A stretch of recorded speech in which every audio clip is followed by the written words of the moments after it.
तो चलिए भाई, आज हम लोग को शुरू करना है मैग्नेटिक इफेक्ट्स ऑफ करंट। मतलब करंट की वजह से क्या क्या मैग्नेटिक इफेक्ट्स आते हैं। ठीक है, अब जरा मेरी बात ध्यान से समझना। पहले तो को कितना अच्छे से ये सीक्वेंस वाइज अरेंज है। पहले हमने पढ़ा इलेक्ट्रोस्टैटिक। ठीक है, अच्छा उससे भी पहले हमने मास के बारे में पढ़ा हुआ है। अगर नियम के अनुसार देखा जाए तो ग्रेविटेशन जो होता है वो मासेस के बारे में होता है। ठीक है, और उससे भी पहले हमने फोर्सेस के बारे में पढ़ा है, और उससे भी पढ़े हमने चलने के बारे में पढ़ा है। मतलब देखो अरेंजमेंट देखो, पहले हमने चलना सीखा, मतलब 1D 2D ये सब पढ़ा। फिर हमने चलते चलते हमारे ऊपर कैसे कैसे फोर्सेस लगते हैं जो हमको चलने में हेल्पफुल होते हैं, और सारी चीजें हमने समझ ली। फोर्सेस के बारे में पढ़ लिया, घूमते कैसे हैं उसके बारे में पढ़ लिया। फिर हमने ग्रेविटेशन यानी कि मासेस के बारे में पढ़ लिया। ठीक है, मासेस के बारे में पढ़ लिया ग्रेविटेशन में। फिर हमने देखा कि मास अगर बॉडी के अंदर आ गया तो इसके टेम्परेचर में भी वेरिएशन होता है, तो हमने इसी वजह से थर्मोडायनेमिक्स के बारे में पढ़ लिया। ठीक है, ये सारी चीजें हमने पढ़ ली। उसके बाद फिर हमने देखा कि भाई मास है तो उसके टेम्परेचर की वजह से क्या क्या क्या सारे सिग्निफिकेंसेस थे। बाकी हम बोल पा रहे हैं, आप सुन पा रहे हैं, ये सब फिनोमिनन्स कैसे हो रहे हैं, तो हमने साउंड के बारे में भी पढ़ा। फिर हम आते हैं क्लास 12 पे, तो हमने देखा कि आपको मैंने एक बात बताई थी चार्ज की प्रॉपर्टी में कि चार्जेस जो होते हैं मास के साथ एसोसिएटेड होते हैं। मतलब मास होगा तो चार्ज होगा, समझ रहे हो? तो मास होगा तो चार्ज होगा, मतलब सॉरी चार्ज होगा तो मास होगा। मतलब मास है बॉडी के पास तो उसके अंदर भी वैसे चार्जेस हैं रेंडमली इक्वल नंबर ऑफ। तो चार्जेस के बारे में हमने देखा, तो वहां पे देखा आपने कि चार्जेस क्या थे, अभी रुके हुए थे। हमने पढ़ा कि भाई पहले चार्ज के बारे में हम निपटा लें, चार्ज के बारे में निपटाने के बाद फिर हम देखेंगे कि चार्ज चलेगा रुकेगा तो क्या होगा। तो स्टैटिक चार्जेस की अलग अलग प्रॉपर्टीज हमने पढ़ी और उस चैप्टर को नाम दिया इलेक्ट्रोस्टैटिक। ठीक है, और बहुत अच्छा इंपॉर्टेंट चैप्टर था। उसके बाद हमने देखा कि चार्जेस मूव करने लगे तो क्या होगा। तो चार्जेस जब मूव करने लगे तो करंट प्रोड्यूस हुआ, तो उसके उसके लिए हमने करंट इलेक्ट्रिसिटी पढ़ा। देखो सबके सब कितने अरेंज मैनर में है। इस अरेंजमेंट को जो बिगाड़ देता है वो उसकी दिक्कत हो जाती है। अब जैसे ही करंट इलेक्ट्रिसिटी हमने पढ़ के खत्म किया, अब बात आई कि करंट की वजह से मैग्नेटिक प्रॉपर्टीज भी आती है। ठीक, अब ये कहानी शुरू हुई फराडे साहब से। ठीक है, वो एक्सपेरिमेंट ये लोग करते रहते थे। तो क्या था कि सोलेनाइड्स होते हैं, ठीक है, सर्कुलर कॉइल सबको पता होगा। तो अब ये करंट पे कुछ एक्सपेरिमेंट वगैरह कर रहे होंगे। तो हुआ क्या कि जब ये करंट वगैरह पे एक्सपेरिमेंट कर रहे थे तो सोलेनाइड से जब ये करंट पास कराए, अभी एक ऐसा ऐसा एक्सपीरियंस हो गया कि रेंडमली एक कंपास की मदद से मैग्नेटिक फील्ड वगैरह जानने की कोशिश कर रहे होंगे, स्ट्रेंथ वगैरह जानने की कोशिश कर रहे होंगे। तो जैसे ही इन्होंने एक बार क्या किया कि कंपास को ऐसे ही मतलब सबकॉन्शियसली अपने टेबल पर रखा, और वहां पे सोलेनाइड के अंदर जैसे ही करंट प्रोड्यूस कराया कंपास मूव करने लगा। तो इनको लगा कि यार टेबल वगैरह हिल गया होगा। लेकिन फिर देखा कि जैसे ही कंपास को थोड़ा सा नजदीक ये किए, बहुत ज्यादा डिफ्लेक्शन आया। ठीक है, फिर क्या किए कि अब थोड़ा सा अब इनका दिमाग घुमा कि यार ये क्या हो रहा है। फिर कंपास के डायरेक्शन चेंज किए, तो वहां पे कंपास के डायरेक्शन चेंज करते ही कंपास का जो नीडल था वो दूसरे डायरेक्शन में मूव करने लगा। तो इनको लगा कि यार कुछ तो गड़बड़ हो रहा है, अब क्या हो रहा है इनको समझ ही ना आए। अब 1 2 दिन 3 दिन ये करते रह गए, सर्च करते रह गए, बैटरी जैसे जोड़ते थे वैसे ही जोड़ते रहे। तो पता चला कि यार कंपास का डायरेक्शन चेंज हो रहा है, और जब हम ज्यादा बड़ी बैटरी लगा रहे हैं तो कंपास का डायरेक्शन बहुत ज्यादा डिफ्लेक्ट कर रहा है नीडल, और जब छोटी बैटरी लगा रहे हैं तो हल्का हल्का डिफ्लेक्ट कर रहा है। फिर इन्होंने क्या किया, बैटरी की पोलैरिटी रिवर्स करी। बैटरी की पोलैरिटी रिवर्स किया तो कंपास की डायरेक्शन फिर चेंज हो गया, जहां रखे तो वहीं पे। तब इनको समझ में आया कुछ तो गड़बड़ है, करंट के साथ कुछ लोचा है, मैग्नेटिक फील्ड वगैरह का कुछ काम हो रहा है। तब वहां से जो है धीरे धीरे करते करते आज एक्सप्लोर किया गया और बहुत ढेर सारी चीजें निकल के आई। और आज जो है हम पढ़ते हैं मैग्नेटिक इफेक्ट्स ऑफ करंट, मतलब करंट की वजह से किस किस तरह से मैग्नेटिक इफेक्ट्स प्रोड्यूस होते हैं। ठीक, पहली बात इतनी बात, ये कहानियां जो हैं समझ में आ गई होंगी कि अरेंजमेंट की वजह से चैप्टर्स कैसे अरेंज। अब यहाँ पे एक और चीज समझना, गया क्या? चलो, एक और चीज यहाँ पे समझने वाली बात है कि पहला स्टेटमेंट मैं लिखवाऊंगा यहाँ पे, आपके पास रफ कॉपी होनी चाहिए, लिखो, क्योंकि पीडीएफ अभी शेयर करूंगा बाद में मैं। आपको अभी लिखना है प्रेजेंट टाइम में, स्पीड मेंटेन रखिएगा, फटाफट लिखिए। पहला लिखो, स्टेटमेंट लिखो, हिंदी में ही लिखो, कोई दिक्कत वाली बात नहीं है। इलेक्ट्रिक फील्ड चलाती है और मैग्नेटिक फील्ड घुमाती है। लिखिए, इलेक्ट्रिक फील्ड चलाती है और मैग्नेटिक फील्ड घुमाती है, ये आपको ध्यान देना है। इलेक्ट्रिक फील्ड चलाती है और मैग्नेटिक फील्ड घुमाती है, ठीक है, ये बात आपको ध्यान देनी है, दिलो दिमाग में बसा के रख लेना, ठीक है। अब जरा समझते हैं कि क्या सर ये कहना चाह रहे थे, ठीक है। तो इलेक्ट्रिक फील्ड चलाती है, मैग्नेटिक फील्ड घुमाती है। अब समझो, जैसे मान लो पहली चीज कुछ रिप्रेजेंटेशन होते हैं, क्योंकि यहाँ 12th के बच्चे हैं तो थोड़ा मुझे आराम से चलना पड़ेगा। तो पहली चीज रिप्रेजेंटेशन होते हैं, जैसे मान लीजिए, और मैंने ऐसा नहीं है कि इनको बताया ही नहीं है, ये 11th में ये पढ़ के आए हुए हैं, इनको भी मैंने बता दिया है कि भाई अगर इस तरह का कुछ है गोला के अंदर क्रॉस, तो इसका मतलब क्या होता है, इनसाइड द आउटवर्ड, अबे outward, inside the plane, inside the plane of paper, मतलब इनवर्ड डायरेक्शन रिप्रेजेंट करता है ये। और ये क्या है, ये आउटसाइड द प्लेन है। ये सब लिखते रहना, साथ ही साथ लिखते रहो, टाइम नहीं दूंगा मैं। Outside the plane of paper, ठीक है, outside the plane of paper है, इसको आउटवर्ड डायरेक्शन आप बोल सकते हैं। तो इसका बहुत ज्यादा यूज होने वाला है यहाँ, ठीक, पहली बात। दूसरी बात, यहाँ पे हम मैग्नेटिक फील्ड के बारे में पढ़ने वाले हैं, मैग्नेटिक फील्ड के बारे में पढ़ने वाले हैं। मैग्नेट्स के चारों तरफ जो रीजन होता है जिसमें अदर मैग्नेट्स या मैग्नेटिक इफेक्ट्स एक्सपीरियंस करने वाले सब्सटेंस हम रखें तो उनको फोर्स इन्फ्लुएंस हो, ठीक है, उसको कहते हैं मैग्नेटिक फील्ड। रिप्रेजेंट कैसे करते हैं, बी वेक्टर से, यानी कि वेक्टर क्वांटिटी है, बी वेक्टर से रिप्रेजेंट करते हैं, ये बात आपको ध्यान देना है, ठीक है। दूसरी बात, ई, इसका जो यूनिट होता है उसको बोलते हैं टेस्ला। क्या बोलते हैं, टेस्ला, कैपिटल टी से रिप्रेजेंट करते हैं। निकोला टेस्ला, मैं फराडे साहब बोल दिया था, निकोला टेस्ला जो थे उन्होंने ये सब चीजें जो है फर्स्ट टाइम पे जो है एक्सपेरिमेंट करके फाइंड आउट की थी, ठीक है। तो मैं गलती से फराडे बोल दिया था अभी, निकोला टेस्ला थे। तो मैग्नेटिक फील्ड की यूनिट इन्हीं के नाम पे रख दी गई, टेस्ला, टी।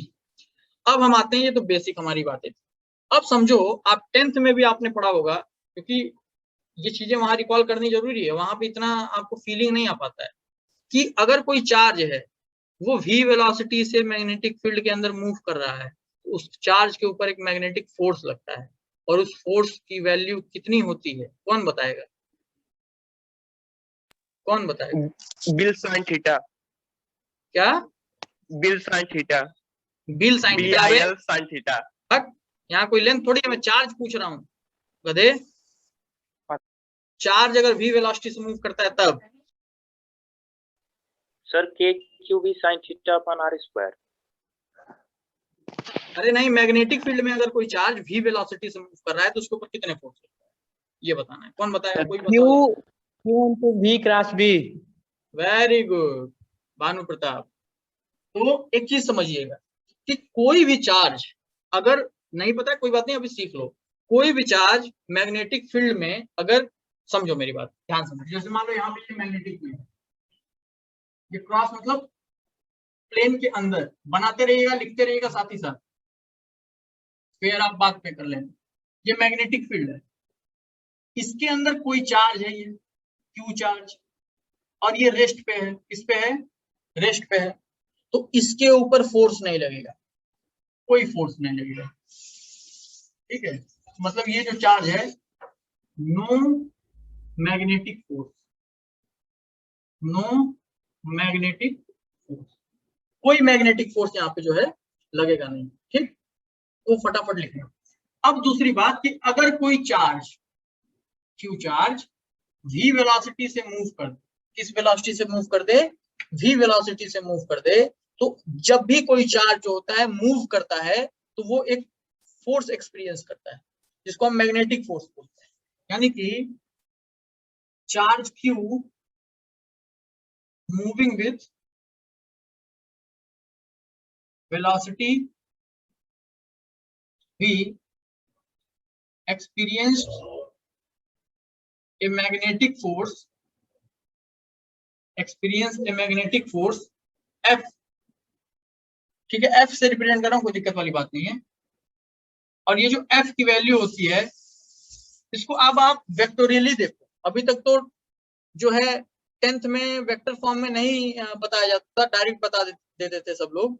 लेकिन अब समझना, ये जो फोर्स होता है बेसिकली ये होता क्या है, ये होता है Q V क्रॉस B। इसके प्रूफ के चक्कर में आपको नहीं पढ़ना है, बस इतना जानो, Q V क्रॉस B। याद रखना V क्रॉस B होता है, B क्रॉस V नहीं होगा, ये याद रखना पहली बात।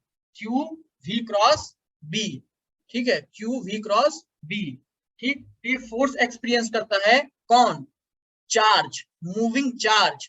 अगर चार्ज मूव करेगा तो ये फोर्स एक्सपीरियंस करेगा, ठीक है।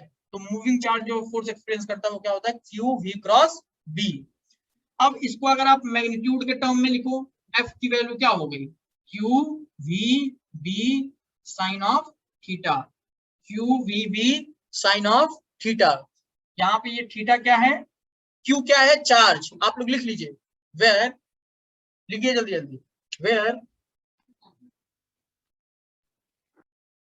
Q जो है चार्ज है, Q equals to charge, V क्या है, वेलोसिटी ऑफ चार्ज, B क्या है, B क्या है, B magnetic field strength, magnetic field strength, magnetic field strength. एक और बात, मैग्नेटिक फील्ड स्ट्रेंथ को हम मैग्नेटिक फील्ड डेंसिटी भी बोल सकते हैं।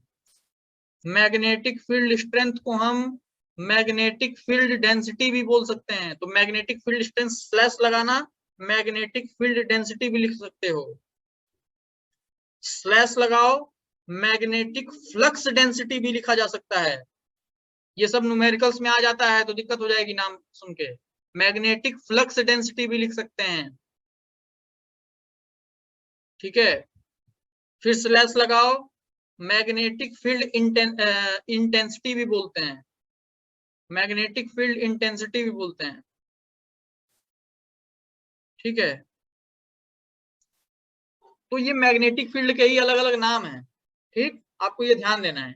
मैग्नेटिक फील्ड को मैग्नेटिक फ्लक्स डेंसिटी भी बोला जाता है। इस पे मैं ज्यादा पॉइंट आउट कर रहा हूँ क्योंकि जहां लिख के आया मैग्नेटिक फ्लक्स डेंसिटी तो आप जो है फ्लक्स से लगोगे कोरिलेट करना, ठीक है। तो ये ऐसा नहीं है, magnetic flux density magnetic field को ही बोला जाता है, ठीक। तो चलो अच्छा, तो ये हो गया। थीटा क्या है, थीटा क्या है, एंगल बिटवीन, लिखिए थीटा में angle between v vector and b vector, v vector and b vector मतलब वेलोसिटी और मैग्नेटिक फील्ड के बीच का एंगल है। यहाँ ये वाले डायग्राम में तो 90 डिग्री दिख रहा है, लेकिन अभी देखते हैं ये जो थीटा है क्या है, लिख लेना, थीटा क्या है, angle between v vector and b vector, यानी कि वेलोसिटी और b के बीच का एंगल है, ठीक है। ए राहुल तुम लिख रहे हो जी? हाँ सर। ठीक है, तो थीटा क्या था ये समझ में आया। ये बेसिक हमारे कॉन्सेप्ट है, इसको मैं रब कर रहा हूँ, ठीक। तो इतनी बात समझ में आई कि फोर्स जो है Q V B cos theta, यानी जो मैग्नेटिक फोर्स आया क्यू वी क्रॉस बी आया। और बचपन में आप लोग वेक्टर तो पढ़ के आ ही चुके हो, तो बताओ यार, अभिषेक प्रजापति तुम ही बताओगे कि F equals to Q V cross B होता है, तो F की डायरेक्शन किधर होगी, F की डायरेक्शन किधर होगी,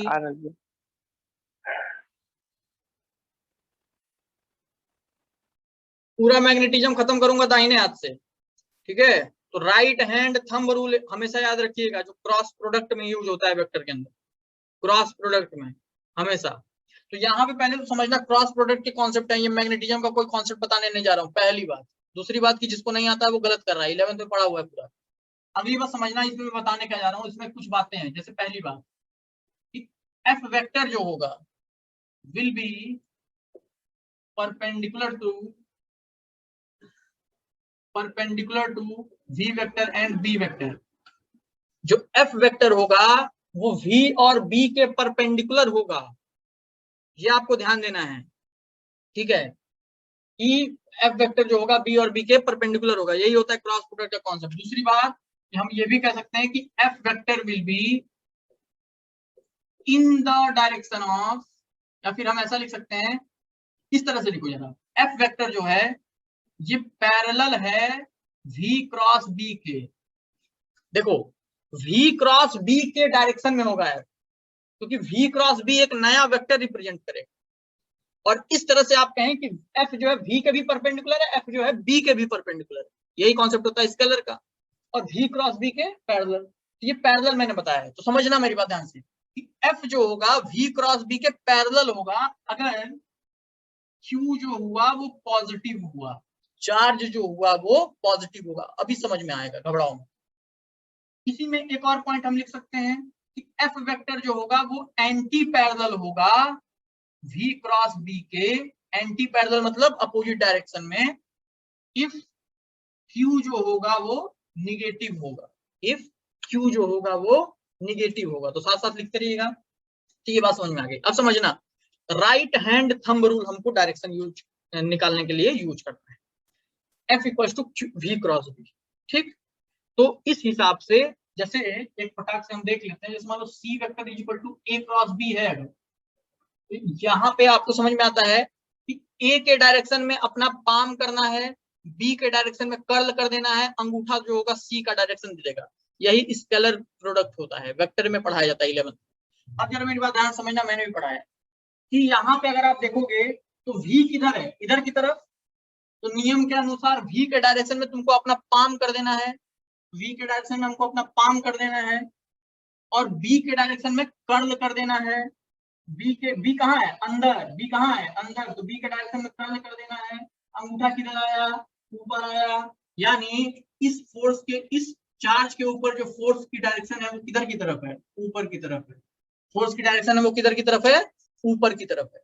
तो वही मैं बता रहा था, अगर आप यहाँ ये वाला पॉइंट देखोगे कि f जो है v और b दोनों के परपेंडिकुलर है, यानी f जो है देखो v के भी परपेंडिकुलर है, ये बात समझ में आ गई।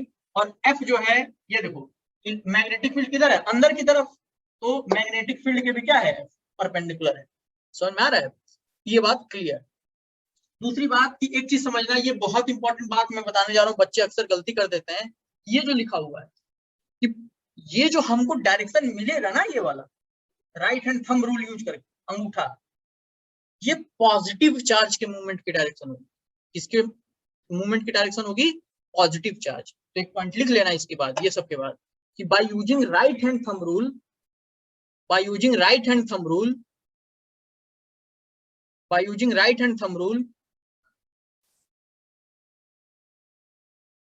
we can find the direction of magnetic force, we can find the direction of magnetic force, we can find the direction of magnetic force, we can find the direction of magnetic force for a positive charge, for a positive charge, for a positive charge। ठीक है, तो ये जो हम use करते हैं और force की डायरेक्शन इधर आई, ये हमको पॉजिटिव चार्ज की डायरेक्शन देता है। अगले लाइन से लिख लेना, but for negative charge, but for negative charge, but for negative charge direction of force will be opposite, direction of force will be opposite, direction of force will be opposite। लिख लिया होगा।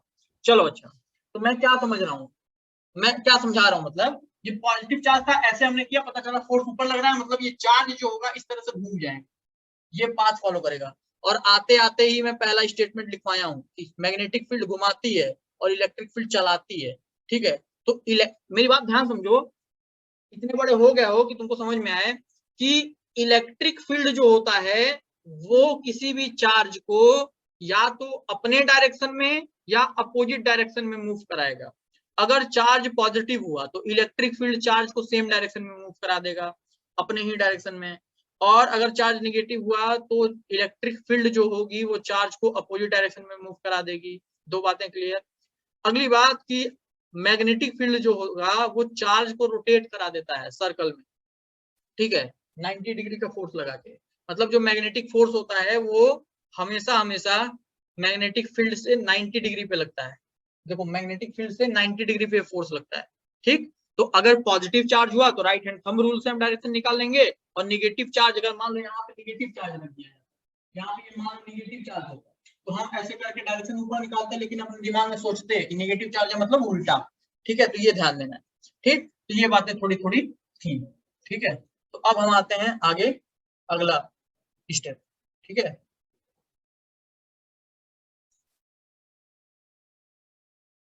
ये समझ में आ गई, ठीक है, कि भाई यहाँ पे जो है मैग्नेटिक फील्ड ने घुमा दिया। पॉजिटिव चार्ज का क्या सीन होगा, right hand thumb rule, negative charge का क्या सीन होगा, अपोजिट डायरेक्शन। अब जरा मेरी बात ध्यान से समझना कि अब हमको देखना है कि हमने देखा कि क्यू, ये एफ जो आया है वो आ गया Q V cross B, direction निकालना सीख गए, यानी कि Q V B sine of theta F मेरे पास। मतलब एक चीज समझो बाबू, ये जो फोर्स है और वेलोसिटी है मैग्नेटिक फील्ड में, इस रिलेशन से आपको पता चला कि मैग्नेटिक फील्ड में, देखो एक ही बात मैं रिपीट इसलिए कर रहा हूं कि यार इंपॉर्टेंट है, मैग्नेटिक फील्ड में वेलोसिटी के और मैग्नेटिक फील्ड के परपेंडिकुलर है ऑलवेज। जो मैग्नेटिक फोर्स है वेलोसिटी के ऑलवेज परपेंडिकुलर। अब जाते हैं हम 1D में।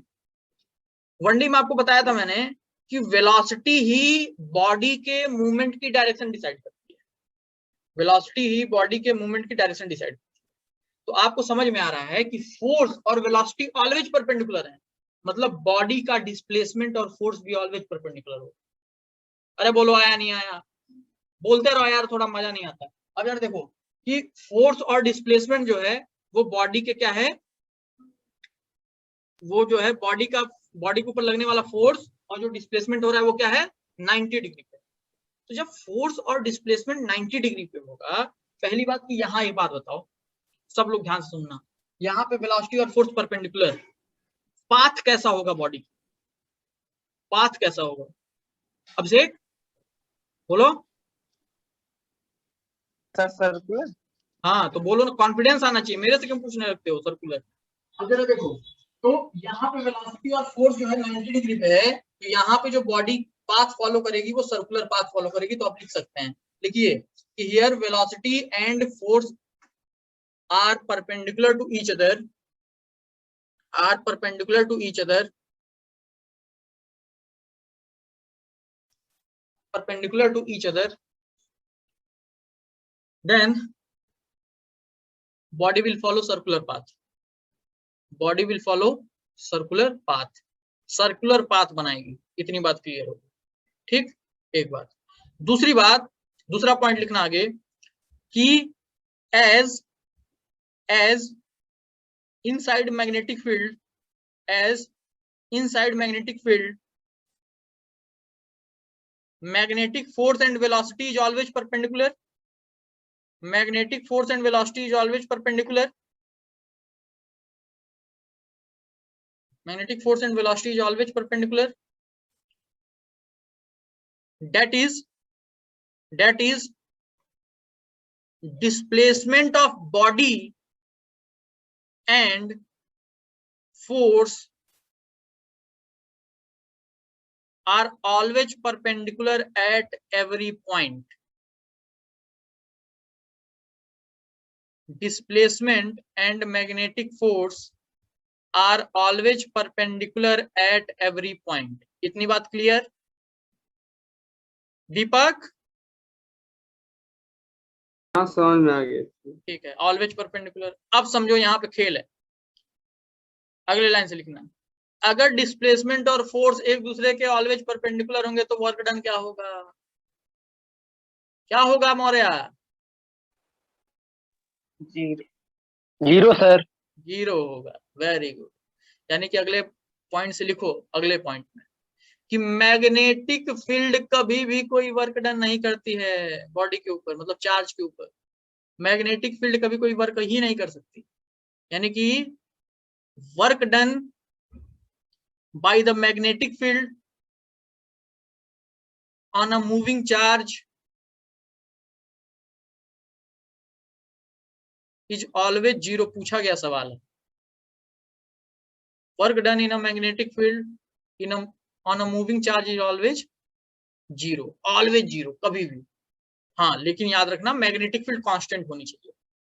हम यूनिफॉर्म मैग्नेटिक फील्ड की बात कर रहे हैं, ठीक है, ये याद रखना है, ये कंडीशन है, लिख लेना कि for uniform magnetic field, for uniform magnetic field, ठीक है। अब एक और बात कि जब कोई भैया वर्क डन ही नहीं कर रहा है मैग्नेटिक फील्ड, ठीक है, वर्क डन नहीं कर रहा है, तो एनर्जी में कोई चेंज आएगा क्या? नहीं आएगा। मतलब एक चीज समझो यार कि भाई साहब, और एक और बात आप समझिए, यहां से समझिए ध्यान से कि फोर्स वेलोसिटी के परपेंडिकुलर है।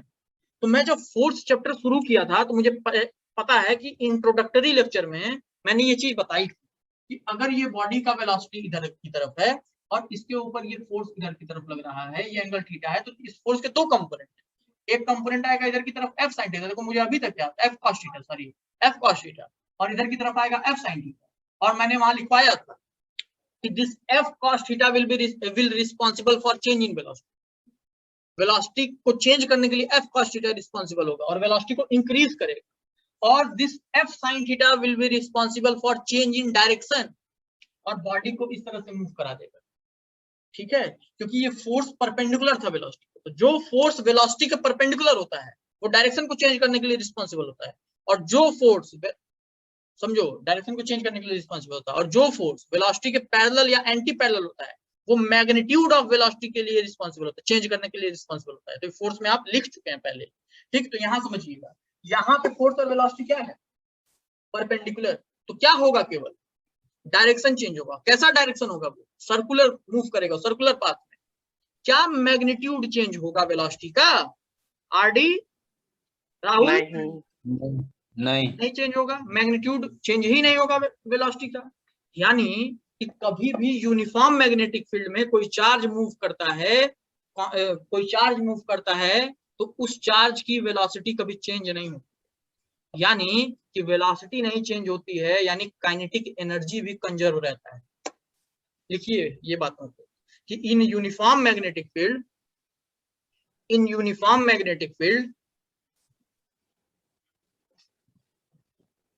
velocity does not change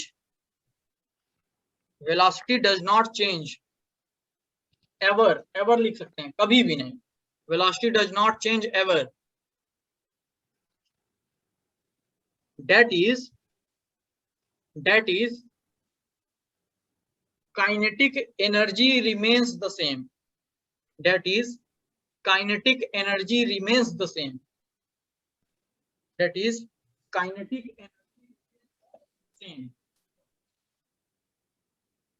और काइनेटिक एनर्जी कंजर्व्ड, ठीक है। ये आपको बात ध्यान देनी है, ठीक। अच्छा, ये चीज आप समझ गए,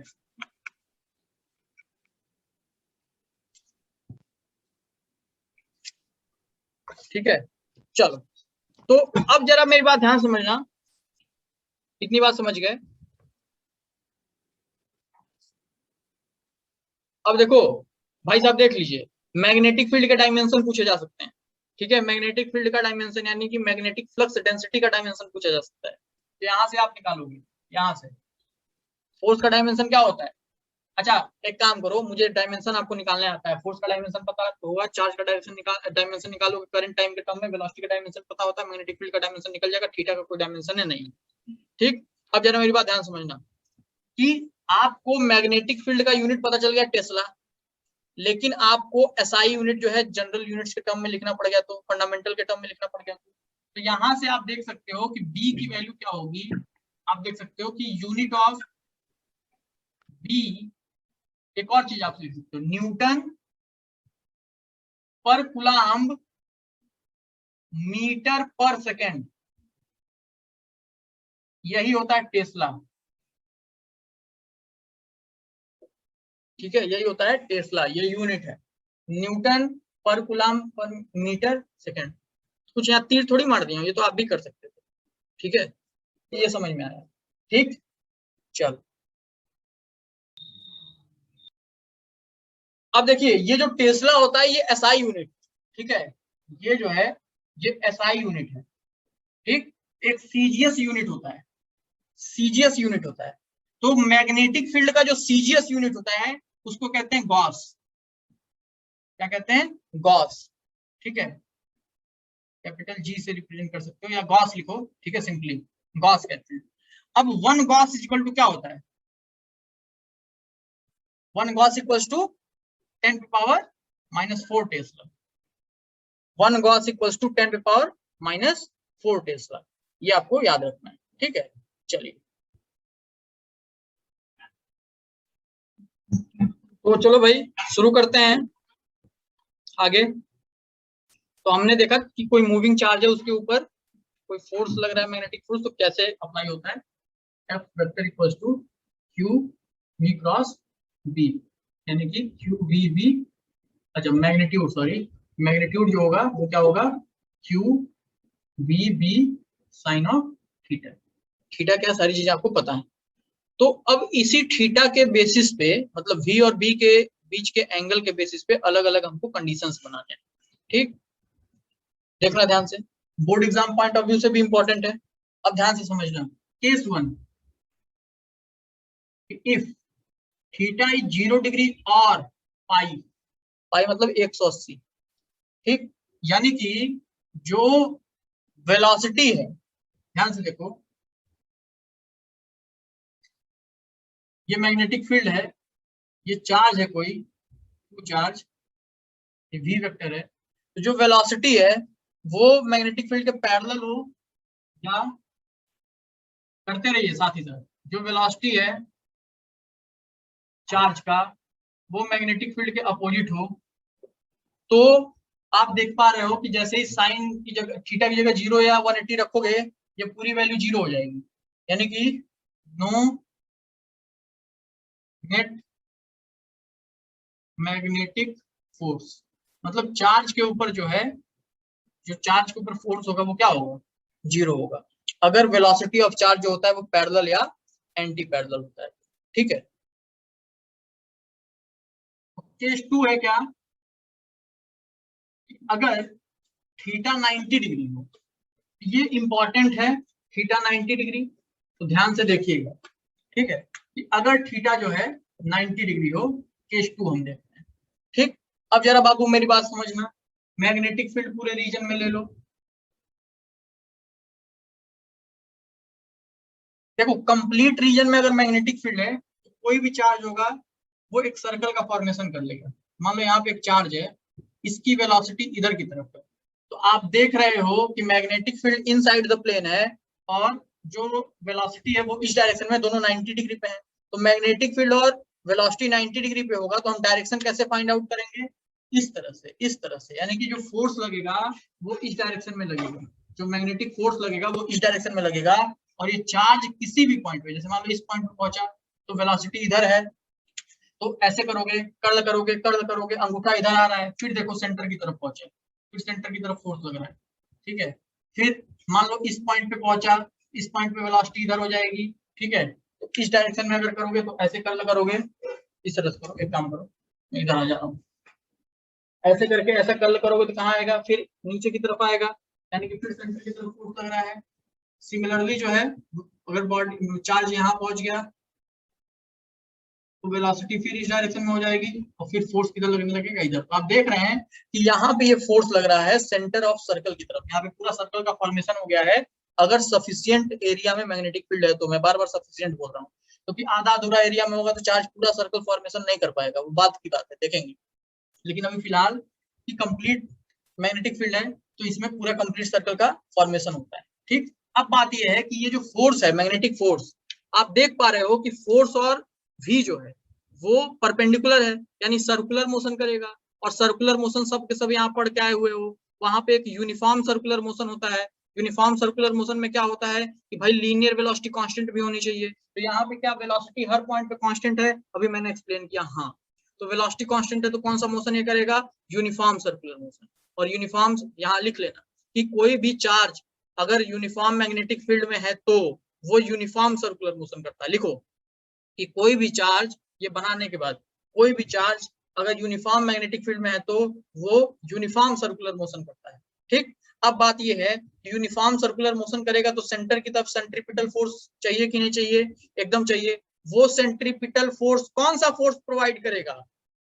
मैग्नेटिक फोर्स, यानी कि here centripetal force in circular motion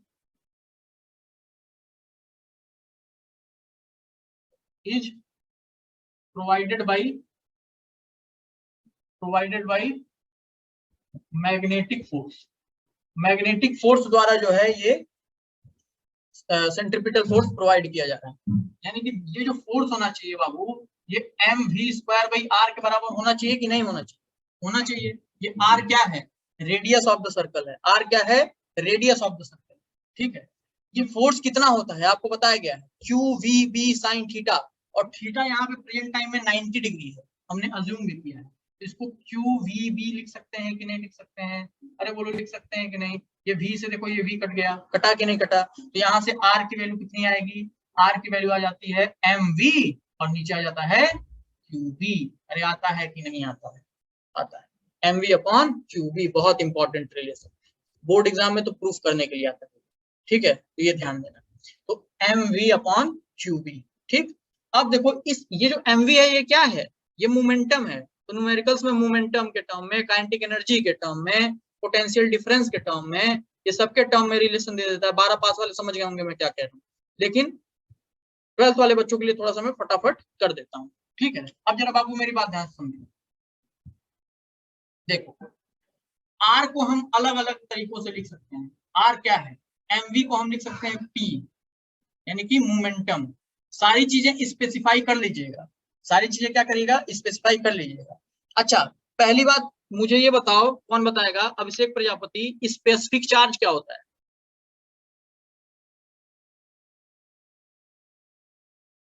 Ashish Maurya, specific charge. Rahul, specific charge. Deepak, charge का रेशियो उसके मास से क्या? कंफर्म नहीं याद है। Bhanu, sir Q/m। Very good. और ये 12th वाले केमिस्ट्री पढ़ना लिखना डांड है तुम लोगों का, मत पढ़ो लिखो। ठीक है, स्पेसिफिक चार्ज इन लोगों को नहीं पता है, Q/m। अब जरा ध्यान दो, आ गए हैं पूरा 11th पढ़ के, इन लोगों को स्पेसिफिक चार्ज नहीं आ रहा है। अब जरा देखो, जरा ध्यान से, तो यहाँ पे एक चीज समझो, R इक्वल टू क्या आ गया? P/QB। ठीक है, P/QB आ गया। R को इस टर्म में लिख सकते हैं। दूसरी बात, R को हम P को काइनेटिक एनर्जी के टर्म में क्या लिख सकते हैं? √2m/k। ये काइनेटिक एनर्जी है। सारा चीज स्पेसिफाई करिएगा कि K क्या है, B क्या है, Q क्या है, P क्या है, सब स्पेसिफाई करना। P जो है मोमेंटम है, मैं लिख नहीं रहा हूँ, आपको लिखना कॉपी में। K क्या है? काइनेटिक एनर्जी है। अब अगर कई बार कह देता है कि अगर ये मैग्नेटिक फील्ड के अक्रॉस जो पोटेंशियल डिफरेंस है वो V है, तो इसको पोटेंशियल डिफरेंस के भी टर्म में लिखना पड़ जाता है। तो आपको पता होगा, मॉडर्न फिजिक्स में भी आप पढ़ते हो, और जो है आप 11th के केमिस्ट्री में भी पढ़ लेते हो। ठीक है, और दूसरी बात यहाँ पे एक चीज और है कि इस K को पोटेंशियल डिफरेंस के टर्म में कैसे लिख सकते हैं? Q इंटू कैपिटल V में लिख रहा हूँ, यही लिखते हैं ना।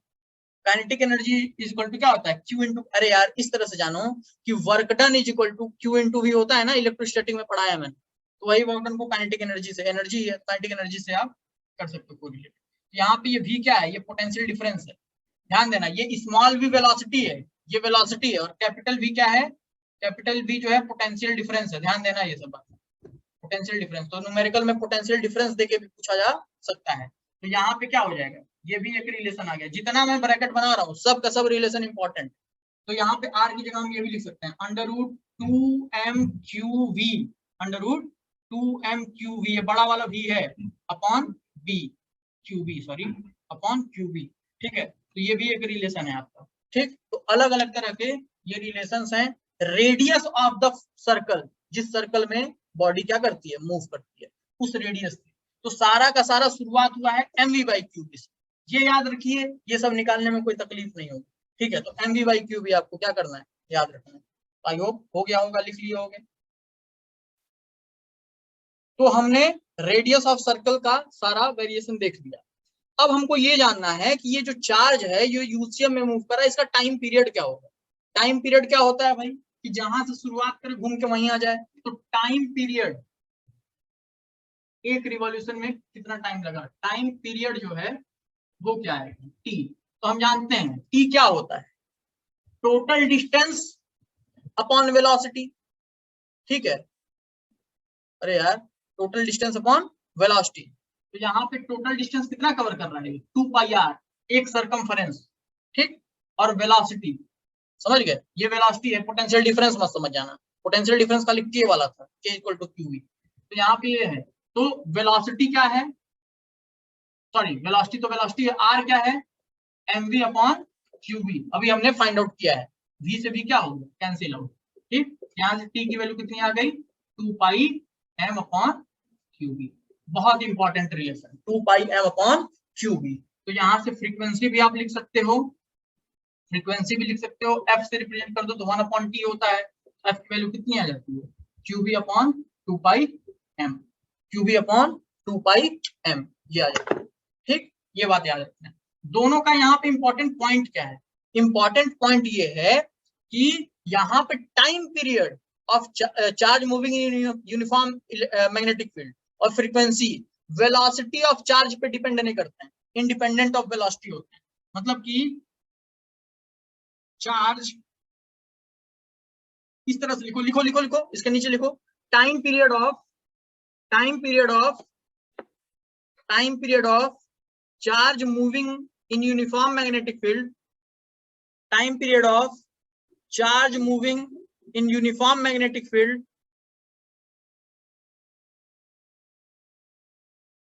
is independent of, ये सब डायग्राम बना लीजिएगा अच्छे से, is independent of velocity of the charge, velocity of the charge, charge के वेलोसिटी से इंडिपेंडेंट होते हैं, ये आपको ध्यान देना है, ठीक है, वेलोसिटी ऑफ द चार्ज, ठीक। चलो, एंगुलर वेलोसिटी भी पूछ सकता है, तो हम जानते हैं एंगुलर वेलोसिटी ओमेगा होता है, ये क्या होता है, 2 पाई बाई टी होता है। अरे T equal to 2 pi by omega, तो ओमेगा क्या हो जाएगा, 2 पाई बाई टी, टी निकाल चुके हो तो टी की वैल्यू यहाँ रख दो, तो 2 pi upon 2 pi M, QB ऊपर चला जाएगा, ये कट गया, यानी क्यूबी बाई एम। तो ये ओमेगा की वैल्यू आ जाती है क्यूबी बाई एम। तो ये आपको ध्यान देना है, ठीक है, ये छोटी छोटी बातें हैं, ठीक। अब मैंने स्पेसिफिक चार्ज पूछा था, तो स्पेसिफिक चार्ज पता चला कि शिवेंद्र स्पेसिफिक चार्ज क्या होता है भाई,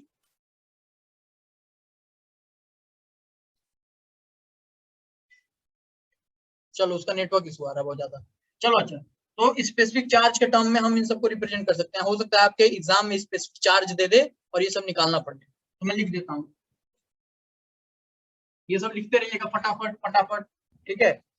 इफ स्पेसिफिक चार्ज मतलब कि Q बाई एम का रेशियो, अरे मैक्सवेल ऑयल ड्रॉप एक्सपेरिमेंट होता है, कौन सा होता है, मैक्सवेल होता है, मिलिकन ऑयल ड्रॉप एक्सपेरिमेंट होता है, ठीक है। अब जरा ध्यान दो, Q बाई एम को मान लो अल्फा से रिप्रेजेंट कर दें, वैसे करने का कोई तरीका नहीं है, अल्फा से कर दें, ठीक है।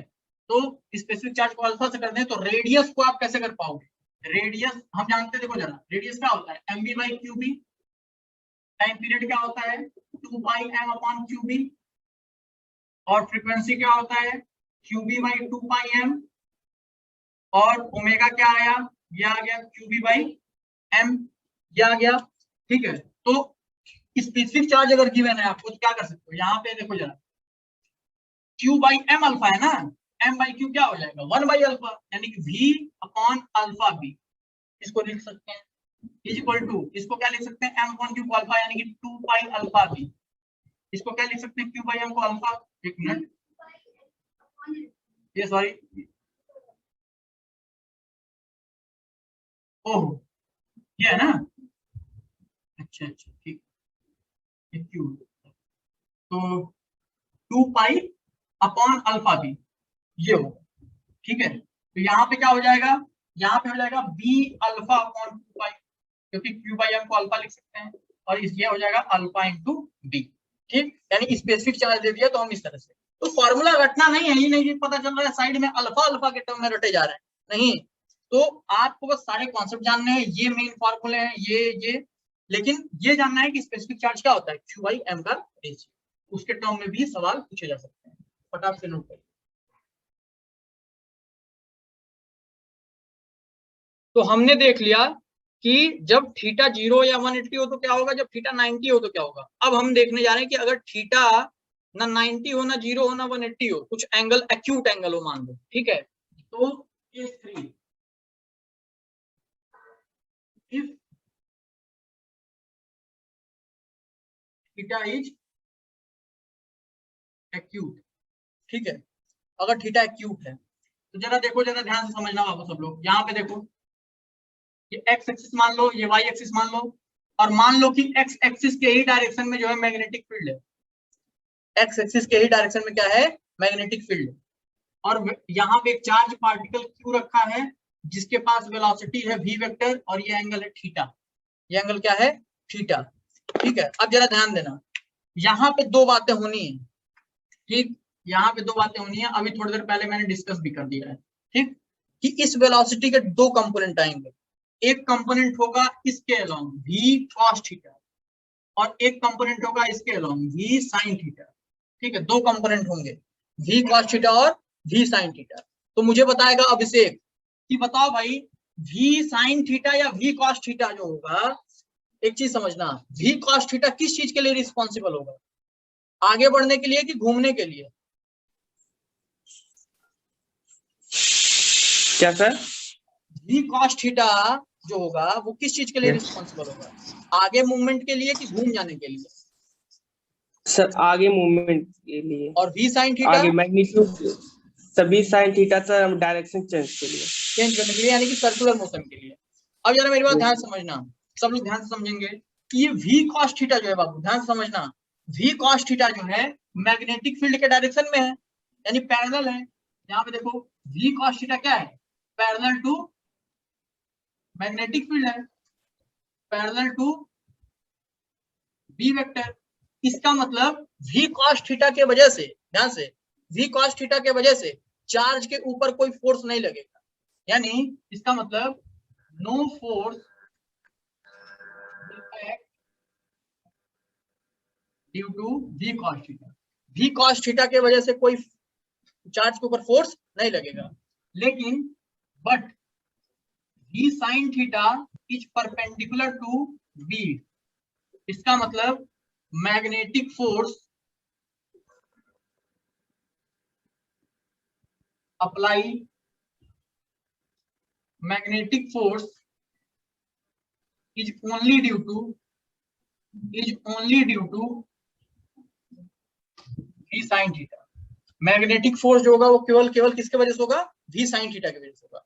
और अगर आप देख रहे हैं कि v sin थीटा b के 90 डिग्री है, तो जब भी 90 डिग्री होता है तो सर्कल का फॉर्मेशन होता है। तो होगा क्या, यहाँ पे ध्यान समझना, इसको थोड़ा सा हल्का सा मैं थोड़ा सही करता हूँ डायग्राम।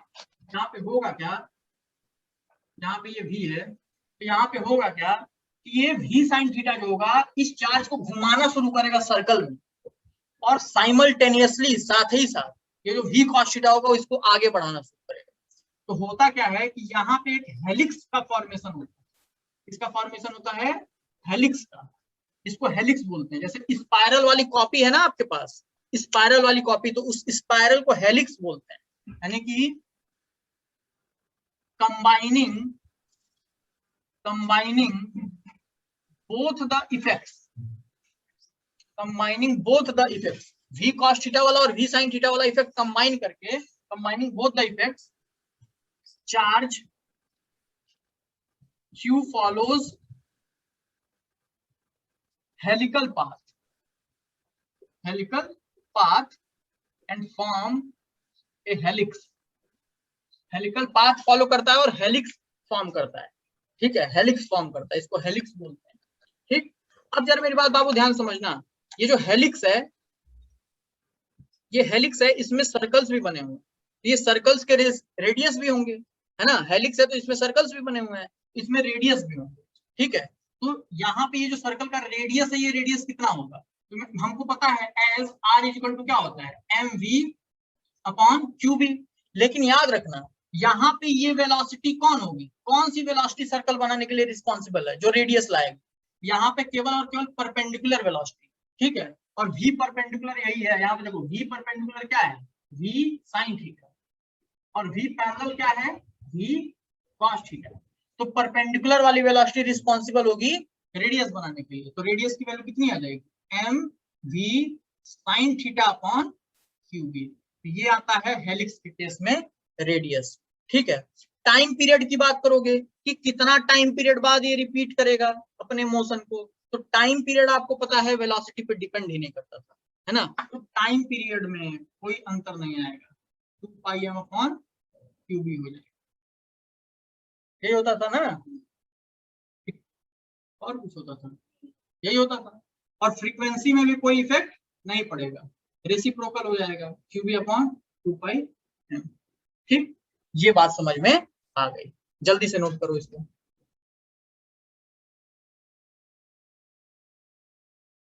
अब हेलिक्स में एक टर्म होता है बाबू, पिच बोलते हैं उसको, ठीक है। तो PITCH, पिच। जरा ये स्पाइरल कॉपी देना, ये देखो स्पाइरल कॉपी है मेरे पास, ठीक है। तो यही हेलिक्स है, ठीक। तो जैसे मान लो यहाँ से हमने चलना शुरू किया, घूम के फिर यहीं आए, तो देखो हो क्या रहा है कि जैसे ये, एक मिनट,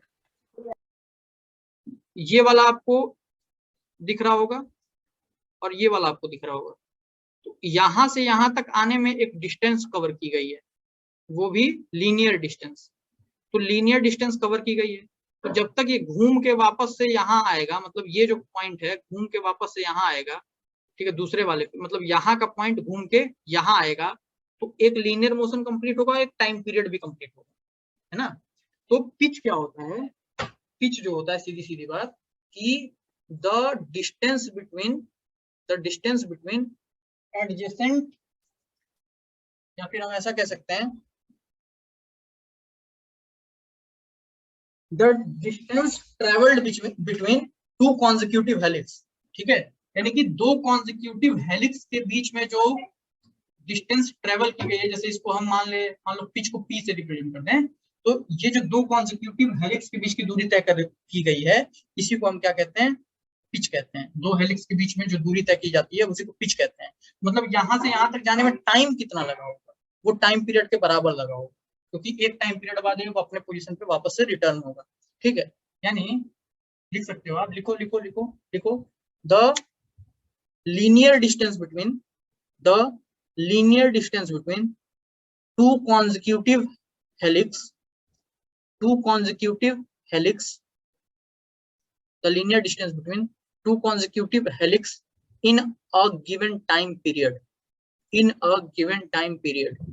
ठीक है, in a given time period, एक टाइम पीरियड में कितना डिस्टेंस ट्रेवल करता है उसी को पिच कहते हैं, ठीक है। पिच को हम p से रिप्रेजेंट कर रहे हैं, तो p डिस्टेंस क्या होता है, डिस्टेंस होगा आपका वेलोसिटी इनटू टाइम, ठीक है। तो वेलोसिटी कौन सी होगी, पैरेलल वाली।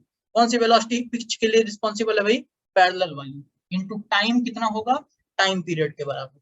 तो वेलोसिटी पैरेलल वाली कौन सी है, v cos थीटा, और टाइम पीरियड कितना आया है आपके पास, 2πm अपॉन qv, यही आया है ना, 2πm अपॉन qv। तो इसी को अरेंज अगर आप कर लोगे तो p इक्वल टू क्या आ जाएगा, 2πmv cos थीटा बाई।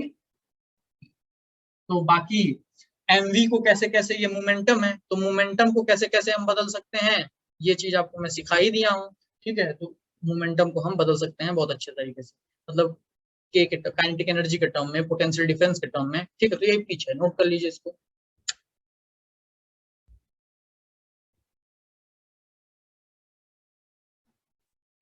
चलिए, तो अब जो है हमने यहाँ पे जो है क्या देख लिया, हमने पिच के बारे में समझ लिया, हमने हेलिक्स के बारे में समझ लिया, सारी चीजें हमने समझ ली। अब जो हमारा एक छोटा सा जो है, एक नंबर में पूछ सकता है बोर्ड एग्जाम में भी और हर जगह, कि लॉरेंज फोर्स क्या होता है, ठीक है। तो आप हेडिंग डाल सकते हो लॉरेंज, ठीक है, लॉरेंज फोर्स आप लिख सकते हो, हेडिंग डाल लो लॉरेंज फोर्स। सिंपल सी बात ये है कि अगर किसी रीजन में इलेक्ट्रिक फील्ड और मैग्नेटिक फील्ड साइमल्टेनियसली एग्जिस्ट करते हैं, तो वहां पे लॉरेंज फोर्स अप्लाई होता है, मतलब कि इलेक्ट्रिक फील्ड क्या करेगा, इलेक्ट्रिक फोर्स लगाएगा, और मैग्नेटिक फील्ड क्या करेगा, मैग्नेटिक फोर्स लगाएगा। तो जो combination of these two forces होते हैं वेक्टोरियली जो जब हम ऐड करते हैं तो उसी को हम लॉरेंज फोर्स कहते हैं। तो आप लिखो इसमें लॉरेंज फोर्स में, जल्दी से लिखो कि when electric field and magnetic field, when electric field and magnetic field exist in a space simultaneously,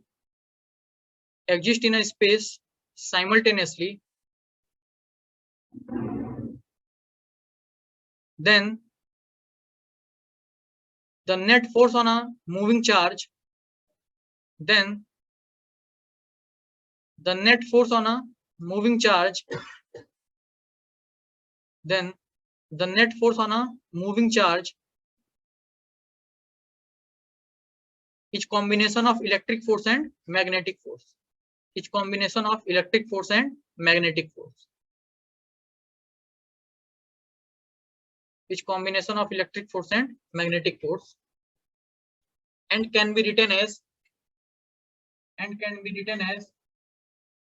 F force जो होगा, लॉरेंज फोर्स जो होगा वो क्या होगा, Q इंटू E, मतलब इलेक्ट्रिक फील्ड द्वारा force Q into E plus Q V cross E, Q V cross E, मतलब मैग्नेटिक फील्ड द्वारा Q V क्रॉस B, ठीक है, मतलब मैग्नेटिक फील्ड द्वारा फोर्स, मतलब यही है लॉरेंज फोर्स, यही लॉरेंज फोर्स है, ठीक है, ये लॉरेंज फोर्स, ठीक है। तो लॉरेंज फोर्स इलेक्ट्रिक फील्ड और मैग्नेटिक फील्ड दोनों के द्वारा होगा, इसी को लॉरेंज फोर्स कहते हैं, ठीक, ये बात क्लियर, नोट कर लो। अब यार भाई मेरी बात ध्यान समझना, जैसे मान लो यहाँ पे सेकंड पॉइंट आप लिख सकते हो, लॉरेंज फोर्स में नहीं है लेकिन एक पॉइंट है इंपॉर्टेंट, यहाँ पे जैसे मान लो मैग्नेटिक फील्ड है, ये मैग्नेटिक फील्ड है,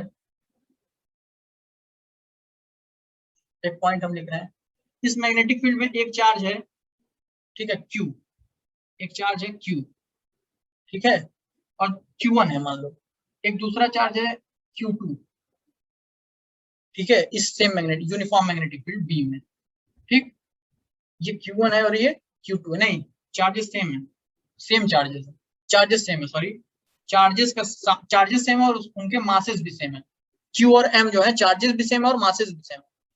इसको जो है क्या किया गया, V1 वेलोसिटी दे दिया गया, और इसको जो है क्या किया गया, V2 वेलोसिटी दे दिया गया, मतलब वेलोसिटीज हमने चेंज कर दिया। तो बट ऑब्वियसली बात, अभी वेलोसिटी परपेंडिकुलर मैग्नेटिक फील्ड के सर्कल का फॉर्मेशन होगा, मतलब घूमेंगे, तो ये एक सर्कल का फॉर्मेशन करेंगे इस तरह से घूम के, मैं कंप्लीट नहीं बना रहा हूँ, मतलब हिंट दे दे रहा हूँ, घूम के सर्कल का फॉर्मेशन करेंगे। तो यहाँ पे ये एक जो सर्कल होगा उसका मान लो रेडियस R1 होगा, एक दूसरा जो सर्कल होगा उसका जो रेडियस होगा वो R2 होगा, ठीक, और इस सर्कल का फॉर्मेशन करने में जो इनको टाइम लगेगा वो टाइम पीरियड को हम T1 मान ले रहे हैं, और यहाँ पे जो टाइम लगेगा उस टाइम पीरियड को हम T2 मान ले रहे हैं, ठीक, ये बात आप समझिए। तो यहाँ पे एक चीज समझना, टाइम पीरियड वेलोसिटी पे डिपेंड करता है क्या, नहीं, तो मुझे बताना क्या था कि यहाँ पे भले ही वेलोसिटीज अलग दे दी गई, ठीक है, वेलोसिटीज अलग दे दी गई, लेकिन दोनों चार्जेस जो होंगे उनकी वेलोसिटी अलग होने के बावजूद पूरा सर्कल कंप्लीट करने में जो टाइम लगेगा वो सेम ही होगा। मतलब एक चीज समझो, यहाँ पे क्या है, हियर मान लो V1 ग्रेटर देन V2 है, मान लेते हैं V1 ग्रेटर देन V2 है, V1 की वैल्यू V2 से बड़ी है, तो इसका मतलब अगर आप रेडियस की बात करोगे तो जिसका वेलोसिटी बढ़ा उसका रेडियस भी बड़ा होगा, ठीक है, क्योंकि R इक्वल टू क्या है, mv अपॉन qb, तो यहाँ पे जिसकी वेलोसिटी बढ़ी उसका रेडियस भी बढ़ा, मतलब ये ज्यादा वेलोसिटी वाली सर्कल बड़ा सर्कल फॉर्म करेगा और छोटे वेलोसिटी वाली छोटा सर्कल फॉर्म करेगा, ठीक, लेकिन जो टाइम पीरियड होगा वो दोनों का क्या होगा, सेम होगा, वेलोसिटी पे डिपेंड नहीं करेगा, टाइम पीरियड क्या होगा, सेम होगा, तो दोनों जो सर्कल कंप्लीट करेंगे वो सेम टाइम में करेंगे, ठीक है, तो ये बना के नीचे लिख लीजिएगा कि the time taken by the charges, the time taken by the charges, the time taken by the charges to complete the circle, to complete the circle will be equal, will be equal, will be equal ठीक है, time taken by the charges to complete the circle will be equal, और बाकी ये लिख लेना, बना के ये लिख लेना।